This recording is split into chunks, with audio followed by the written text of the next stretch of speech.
నవాబ్పేటలో అతి దారుణంగా కేవలం ఆధిపత్యం అన్నది చాటడం కోసం ఒక పథకం ప్రకారం అక్కడ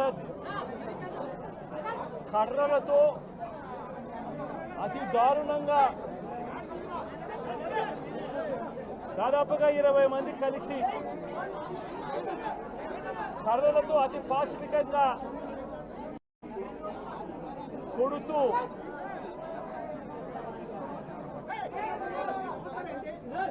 చివరికి హాస్పిటలైజ్ అయి తీవ్రమైన దెబ్బలతో వాళ్ళు హాస్పిటల్లో ఉంటే ఏం సాధిస్తా ఉన్నారు చంద్రబాబు నాయుడు గారిని అడుగుతా ఉన్నాను. మీరు చేసే ఈ కిరాతకాలు, ఈ దారుణాలు వాళ్ళ ప్రజలు ఏమన్నా భయపడతారనుకుంటున్నారా? ఎవరు భయపడరు. ఇది ఇంకా కోపంగా మారుతుంది. ఇది ఇంకా కోపంగా మారి చంద్రబాబు నాయుడు గారిని, తెలుగుదేశం పార్టీని రెండింటినీ కూడా బంగాళాఖాతంలో కలిపే పరిస్థితులు కూడా దారితీస్తాయి. మామూలుగా ఒక కొత్త ప్రభుత్వం వస్తే ఆ ప్రభుత్వం మీద వ్యతిరేకత రావడానికి కాస్త కూస్త టైం పడుతుంది. కానీ మొట్టమొదటిసారిగా చూస్తూ ఉన్నాం చంద్రబాబు నాయుడు గారి మీద వ్యతిరేకత అన్నది చాలా ఫాస్ట్గా పెరిగిపోతూ ఉంది. నిజంగా ముఖ్యమంత్రిగా ఉన్న వ్యక్తి గవర్నెన్స్ మీద ఫోకస్ పెట్టాల్సింది పోయి ఏం చేస్తా ఉన్నాడు అన్నది ఒక్కసారి తనను తాను ప్రశ్నించుకోవాలి అని అడుగుతా ఉన్నా.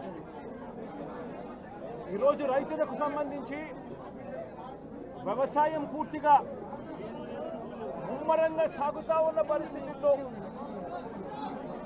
రైతులకు తాను హామీ ఇచ్చిన మేనిఫెస్టోలో తాను చెప్పిన హామీ రైతులకు 20,000 రూపాయలు పెట్టుబడి సహాయంగా ఇస్తానని చెప్పి రైతులకు ఎగరగొట్టేశాడు.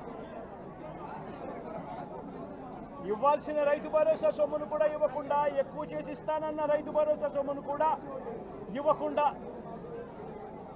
రైతులకు మోసం చేశాడు. పిల్లలు బడులకు పోతా ఉన్నారు. ఎంతమంది పిల్లలు బడులకు పోతా ఉన్నారు అన్నది అందరికీ తెలిసిన లెక్కలే. ప్రతి సచివాలయంలోనూ ఎంప్లాయీస్ ఉన్నారు, మండల ఎడ్యుకేషన్ ఆఫీసర్లు ఉన్నారు.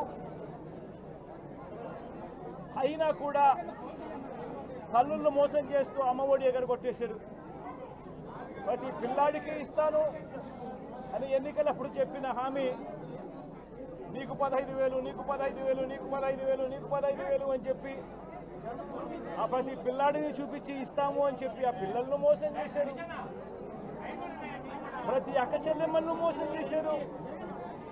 తల్లులకు అమ్మఒడి ఇస్తామని తల్లుల దగ్గర నుంచి మొదలెడితే ప్రతి తల్లికి 18 సంవత్సరాలు నిండిన ప్రతి అమ్మాయికి, ప్రతి అక్కకు, ప్రతి చెల్లెమ్మకు నెలకు 1,500 రూపాయలు ఇస్తామని చెప్పి వాళ్ళను మోసం చేశారు.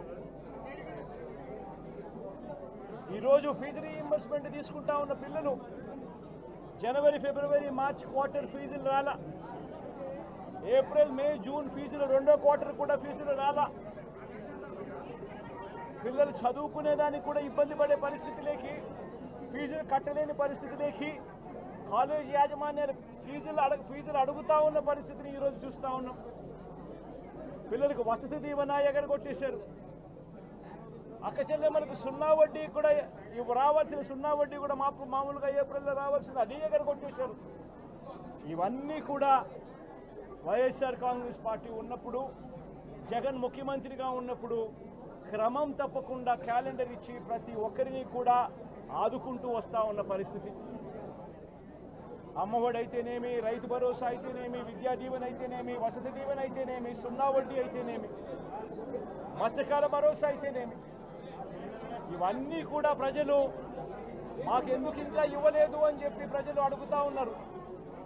వారి గురించి పట్టించుకోకుండా,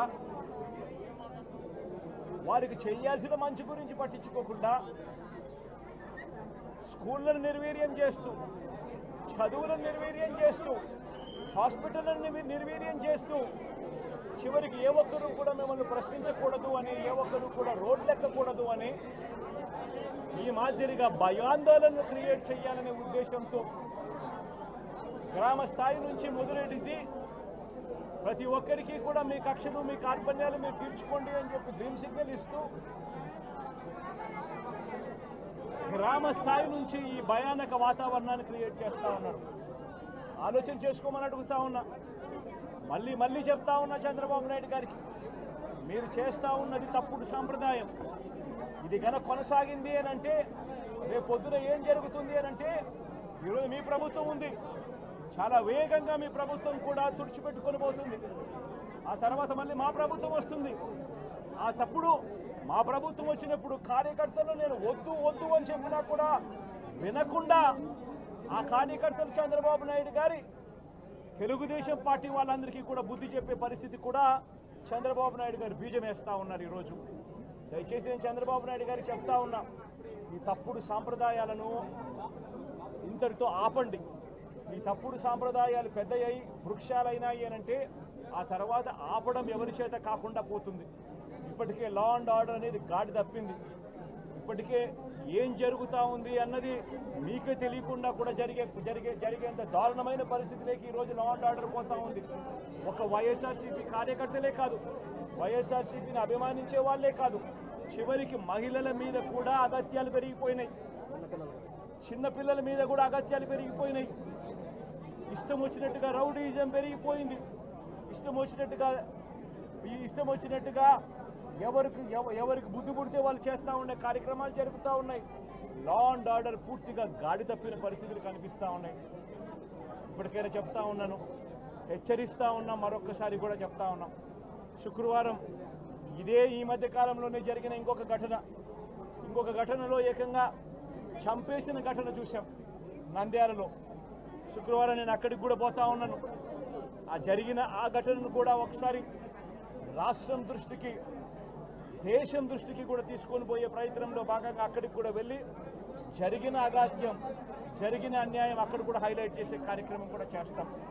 ఖచ్చితంగా హైకోర్టు తలుపులు తడతాం, అవసరమైతే సుప్రీంకోర్టు తలుపులు కూడా తడతాం. ఇప్పటికే ప్రధాన రాజకీయ పక్షాలన్నింటికీ కూడా రాష్ట్రంలో జరుగుతూ ఉన్న అన్యాయాల గురించి వివరించడం జరిగింది. ఇక హైకోర్టు, సుప్రీంకోర్టు గడపలు కూడా గట్టిగా వాళ్ళ తలుపులు కూడా కొట్టే కార్యక్రమాలు గట్టిగా చేస్తాం. రాష్ట్రంలో జరుగుతూ ఉన్న ఈ అన్యాయాలు, ఈ ఆక్రందనల మీద ఎందుకు ప్రెసిడెంట్ రూల్ విధించకూడదు అని చెప్పి కూడా గట్టిగా వాళ్ళని అడిగే కార్యక్రమం కూడా చేస్తాం. గవర్నర్ గారిని కూడా ఈ విషయంలో కలగజేసుకోవాల్సిన అవసరం ఉంది అని చెప్పి కూడా గవర్నర్ గారిని కూడా ఈ సందర్భంగా విన్నపిస్తూ ఉన్నాం. ఇవన్నీ కనీసం మీరన్నా సుప్రీంకోర్టు జడ్జిగా పనిచేశారు, కనీసం మీ సమక్షంలో మీరు ఉండగానే ఇవన్నీ ఈ రాష్ట్రంలో జరుగుతూ ఉన్నాయి. దయచేసి మీరు కూడా కాస్తో కూస్తో చూసేసి ఉన్నట్టుగా పోకుండా మీరు గట్టిగా ఇన్వాల్వ్ కమ్మని చెప్పి గవర్నర్ గారిని కూడా ఈ సందర్భంగా విజ్ఞప్తి చేస్తూ ఉన్నారు.